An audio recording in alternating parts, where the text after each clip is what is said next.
आज की कहानी जलन। देखिए दीदी, आपको आना है तो आप शौक से आइए, आपका स्वागत है, लेकिन मैं आपकी देवरानी को नहीं बुला सकती। मेरे बेटे की शादी नहीं है, मैं नॉर्मली बर्थडे मना रही हूँ, और वैसे भी पिछली बार का सब कुछ भूली नहीं हूँ मैं। कल मैं आपके भैया को भेजूंगी, आप तैयार रहिएगा। और बस आप आपकी देवरानी नहीं, कहते हुए मानसी ने फोन काट दिया। फोन कटते ही अदिति परेशान हो गई अपनी भाभी मानसी की बात से। गुस्सा तो अदिति को बहुत आ रहा था। मन ही मन उसने सोच भी लिया था कि मायके जाते ही सबसे पहले माँ से भाभी की शिकायत लगाऊंगी। उनकी हिम्मत कैसी हुई मुझे मना करने की। मेरी इज्जत का उन्हें जरा भी ख्याल नहीं है। अगले दिन अदिति जब अपने मायके पहुंची तो सबसे पहले हाल में घुसते ही उसकी भेंट मानसी से हुई। अदिति को देख मानसी मुस्कुरा पड़ी, लेकिन भाभी को देख अदिति मुंह बनाते हुए सीधे अपनी माँ के कमरे में चली गई। मानसी को बड़ा अजीब लगा। वह समझ गई थी कि अब अदिति कोई ना कोई बवाल जरूर करेगी, लेकिन आज मानसी ने भी ठान लिया था, चाहे कुछ भी हो जाए, अब वह अपने बेटे के बर्थडे को ऐसे बर्बाद नहीं करने देगी। पिछली बार भी यही हुआ था, लेकिन इस बार कतई बर्दाश्त नहीं कर सकती। हर बार मैं अपने बेटे का बर्थडे ऐसे लड़ाई झगड़े कलेश के साथ नहीं मना सकती। इधर अदिति अपनी माँ संगीता जी के कमरे में जाते ही रोने लगी। माँ, यह क्या तरीका है? भाभी ने जो मन में आता है बोल देती हैं, एक बार भी नहीं सोचती कि उनके बोलने के बाद मेरे ऊपर घर के कितना कलेश होता है। अब आप बताओ, अगर मेरी देवरानी भी आ जाती, उसे भी पूछ लेती तो क्या बिगड़ जाता? इतना बड़ा घर है, 10 मिनट के लिए आ जाती, खा पी कर चली जाती ना। लेकिन जाने भाभी को मुझसे क्या जलन है। बेटी की बात सुन संगीता जी ने कहा, नहीं बेटा, तू गलत समझ रही है। भला बहू क्यों जलेगी? तुझसे जलती है माँ, तुम नहीं जानती, बहुत जलती है वह मुझसे। भाभी जब अपनी बहनों को और अपनी भाभियों को बुलाती हैं तब तो उन्हें दिक्कत नहीं होती है, बस मेरी देवरानी से उन्हें दिक्कत है। माँ, तुम ही बताओ, मेरी देवरानी के मायके में जब कुछ होता है तो वो लोग मुझे बुलाते हैं, और मेरे मायके में कुछ होगा तो उसे नहीं बुलाऊंगी तो वो मुझे ताने नहीं देगी। बेटी की बात सुन कुछ सोचते हुए संगीता जी ने मानसी को बुलाया। मानसी को पता था कि अभी थोड़ी देर में ही उसका बुलावा आने वाला होगा। आज मानसी ने भी ठान ही लिया था कि चाहे कुछ भी हो जाए वह अदिति की देवरानी को नहीं बुलाएगी, क्योंकि पिछली बार की घटना अभी वह भूली नहीं है। खुद को मजबूत करते हुए मानसी सास के कमरे में गई। संगीता जी मानसी को देखते ही बोली, बहू क्या बात है? जब तुम्हें पता था कि अदिति के यहाँ यह सब होता है, उसके देवरानी के मायके भी कुछ रहता है, तो इसको बुलावा आता है, तो अदिति के मायके में भी कुछ होगा तो इसकी देवरानी को बुलाना पड़ेगा ना, नहीं तो फिर तुम्हारी ननद को ससुराल में ताने सुनने को मिलेंगे।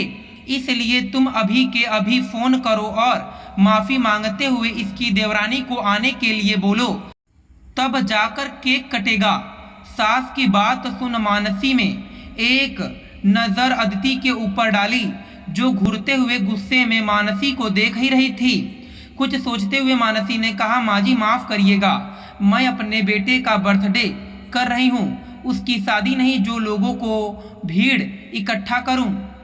जो मेन थे मैंने उन सबको बुला लिया। मानसी की बात सुनते ही चिढ़ते हुए बोली अदिति, अच्छा भाभी, आपकी बहन और आपकी भाभी मेन है और मेरी देवरानी मेन नहीं है आपकी नज़रों में। दीदी, आप मेरी बात का गलत मतलब निकाल रही हैं। मेरी भाभी और मेरी दीदी यहाँ आसपास में ही रहती हैं, अक्सर उन लोगों का आना जाना रहता है, इसलिए बुला दी।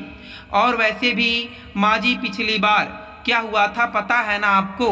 पिछली बार जब मैंने दीदी की देवरानी को बुलाया था तो कितने अच्छे से मैंने उसकी विदाई की थी। अच्छी महंगी साड़ी दी थी, 501 रुपए के साथ उसके बेटे को भी पैसे और कपड़े दिए थे, मिठाई देकर पूरे मान सम्मान इज्जत के साथ विदा किया था।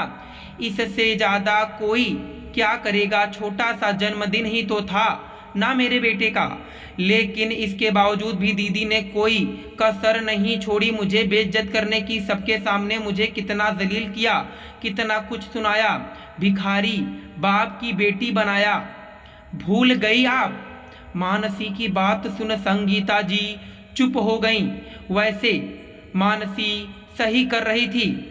जब पिछली बार बर्थडे में अदिति की देवरानी आई थी तो मानसी ने अपनी तरफ से उसकी विदाई काफ़ी अच्छे से ले देकर की थी। लेकिन इसके बावजूद भी अदिति का पेट नहीं भरा था, उसे और भी चाहिए था अपने देवरानी के लिए, ताकि देवरानी जाकर ससुराल में उसकी बढ़ाई करे, उसकी तारीफ करे।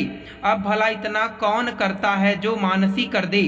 देवरानी के जाने के बाद अदिति ने मानसी के मायके वालों के सामने ही मानसी को खूब खरी खोटी सुनाई थी, काफ़ी बुरी तरह से बेइज्जत किया था। भाभी आप भिखारी के घर से आई हो क्या? किसी की विदाई कैसे करते हैं आपको आता भी नहीं है क्या?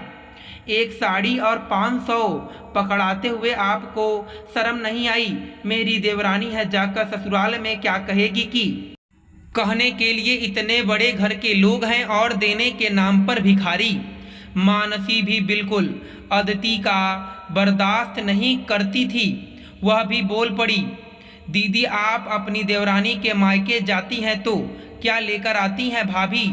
साड़ी तो कभी पैसे, यही ना, तब तो आपकी देवरानी की बेइज्जती नहीं होती है। और आज मैंने जब इतनी अच्छे से उनकी विदाई की तो आपको अपनी बेइज्जती महसूस हो रही है। मानसी की बात सुन अदिति गुस्से में बोली, अरे भाभी समझने की कोशिश किया करो, इसलिए तो मैं चाहती हूँ कि मेरे मायके में उसको इतना भर भर के मिले कि वह हमेशा मेरे नीचे दबी रहे, उसे कुछ कहने का मौका ना मिले। लेकिन आपने तो मेरी इज्जत ही डुबा दी। बेटी की बात सुन संगीता जी को भी थोड़ा अजीब लगा। उन्होंने कहा भी, बेटा अब ससुराल में अपना रौब जमाने के लिए मायके वालों को बर्बाद करना तो ठीक नहीं है ना। मुझे नहीं लगता कि बहू ने विदाई में कोई कमी रखी थी, लेकिन अगर तुम्हें लगता है तो मैं तुम्हें 1-2 साड़ी और दे दूंगी, कुछ पैसे करके उसे ले जाकर दे देना और अगली बार से तू जैसा कहेगी हम वैसा ही विदाई करेंगे, उसकी चिंता ना कर। मेहनत से तो जाकर संगीता ने अदिति को शांत किया, लेकिन सास की बात सुन मानसी ने भी मन ही मन सोच लिया कि चाहे कुछ भी हो जाए वह कभी भी अदिति की बात नहीं मानेगी और ना ही उसके ससुराल से किसी को बुलाएगी। चाहे कुछ भी हो जाए और अदिति को भी आना होगा तो आएगी, नहीं आना होगा तो नहीं आएगी। जैसे अदिति कुछ भी बर्दाश्त नहीं कर सकती थी, वैसे ही मानसी भी कुछ बर्दाश्त नहीं करती थी। लोगों को जवाब देना उसे मुंह पर ही पसंद था, पीठ पीछे किसी को जवाब नहीं देती थी। खैर पिछली बार की घटना याद करके संगीता जी भी नहीं चाहती थी कि अदिति की देवरानी आए, इसलिए एक बार फिर से बेटी को समझाते हुए बोली, बेटा मुझे लगता है कि अपने देवरानी को तू रहने ही दे। अब हर साल बर्थडे मनेगा तो हर साल देवरानी को तो नहीं बुलाएंगे ना। तू आ, तेरा मायका है, तेरा हक है, छोड़ना देवरानी को। माँ की बात सुन हैरानी से अदिति ने कहा, माँ कैसी बातें कर रही हो आप? भाभी को समझाने की बजाय आप उल्टा मुझे ही समझा रही हैं। अदिति की माँ ऊपर से भी भड़क गई। बेटी का गुस्सा देख अब संगीता जी भी समझ गई कि उसका बोलना अभी ठीक नहीं है, क्योंकि उन्हें पता था कि उनकी बेटी जिद्दी है। अगर मैं कुछ भी बोल दूंगी तो मुंह फुला कर यहाँ से चली जाएगी, इससे अच्छा इसे बहू ही संभाले।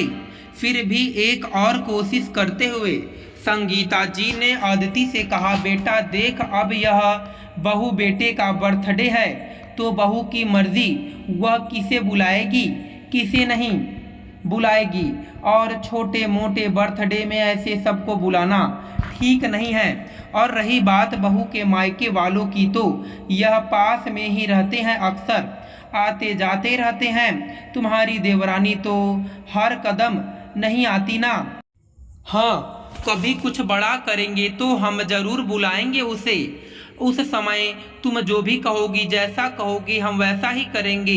मैं खुद करूँगी, लेकिन इन छोटी छोटी बातों में बार बार सबको मत घसीटा करो, नहीं तो पता है बेटा हमारी भी मजबूरी समझो। माँ की बात सुन अदिति ने मुंह बना लिया तो संगीता जी ने मानसी की ओर देखा। मानसी भी खुद को शांत करते हुए बड़े ही नॉर्मल होकर अदिति के बगल में बैठकर बोली, दीदी अगर आपको मेरी बातें बुरी लगी तो प्लीज़ मुझे माफ़ करिएगा, लेकिन एक बात आप मेरी समझ लीजिए कि मायके की इज्जत रुपए पैसे के लेन देन से नहीं होती है, व्यवहार से होती है। आपकी देवरानी आई थी तो हमने उसे बड़े प्यार से रखा था, आप में और उनमें कोई भेदभाव नहीं किया। उसे यह महसूस ही नहीं होने दिया कि यह उसका नहीं आपका मायका है। हमसे जो पन पड़ा हमने किया। मैं उसे अपने हाथ लगातार लगाए रखी थी। अगर इतने करने के बावजूद भी वह यहाँ की शिकायत कर देती है तो ऐसे इंसान को तो मैं अपने आप से दूर रखूं। यह आपका मायका है, आप अपना मायका देखो, वह अपना मायका देखे। और वैसे भी सही बताऊं तो माँ बाप के बाद भाई भाभी से मायका बड़ी मुश्किल से बना रहता है। दीदी बुरा मत मानिएगा, लेकिन जो सही है वही मैं बता रही हूँ। अगर आप ऐसे ही करती रहेंगी तो मेरी इतनी औकात नहीं है कि मैं बाद में आपको और आपकी देवरानी को और पूरे परिवार को बुलाकर यहाँ पर सेवा कर सकती हूँ। मुझसे नहीं हो पाएगा, क्योंकि मेरे भी बच्चे बड़े होंगे, मेरी और भी रिश्ते होंगे। इसलिए अपने मायके को सबके साथ न बांटो। मानसी ने बड़ी ही कड़वी बात बोली थी अदिति को, लेकिन बड़े ही प्यार से मानसी की बात सुन अदिति को ना कुछ कहते बना ना कुछ बोल पाई। कहीं ना कहीं अदिति भी हकीकत समझ गई थी कि इसलिए उसने दोबारा से देवरानी को बुलाने की जिद ही छोड़ दी। संगीता जी को भी बहू की बात थोड़ी कड़वी तो लगी जरूर, लेकिन शायद बेटी को समझाने के लिए यह जरूरी था। दोस्तों, मैं उम्मीद करता हूं कि आपको यह कथा पसंद आई होगी। फिर मिलेंगे आपसे अगली कथा में। आप सभी का धन्यवाद।